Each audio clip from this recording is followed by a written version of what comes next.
if I don't have someone validating me in my life, then I'm completely unsafe. And that was actually the attachment style that I built up. And the great news is that all of that self-love and self-care and commitment is available when you sign up for it and you say yes to it and you open a book like this. Sun is coming up, are you ready to go?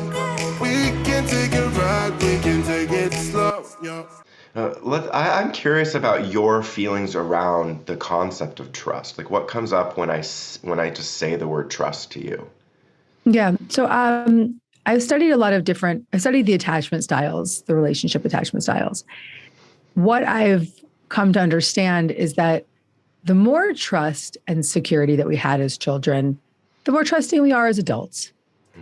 And for those of us like myself who had a childhood that was more insecure, a little bit more, you didn't know what you were going to get each day.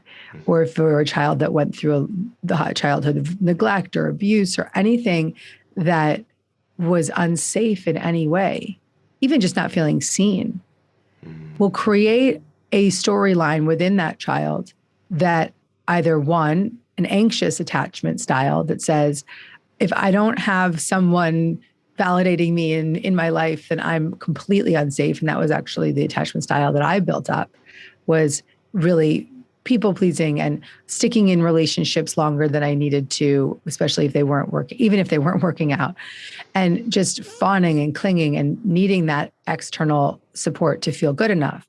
And then the opposite is the avoidant attached style, which is the person who grew up in a environment that might have been neglectful and therefore their needs were not met by their parents. And so therefore they're living in this attachment style that says, the storyline internally becomes, if I don't do it, nobody else will. And I have to stay independent. I have to be in control of things. And I am not going to let anybody too close because I don't trust that they'll be able to do for me what I need. And so I'm going to really manage my own needs. And those are the folks that like really are into the relationship when it's hot and heavy in the first week. And then they're like, peace, don't get too close, because they don't trust. And it's really always, I always want to just reflect it back to how we were brought up. It's the truth. The imprinted experiences that we had when we were in that child place of innocence built the story that became our life. And that's why I wrote this book, Happy Days, because the stories that became my life, I wasn't satisfied with. And so I went on a real devotional journey of undoing the traumas from my past so I could be free in this present moment. And the great news is that all of that self-love and self-care and commitment is available when you sign up for it and you say yes to it and you open a book like this. Yeah. It begins that path and it cracks you up into so much more.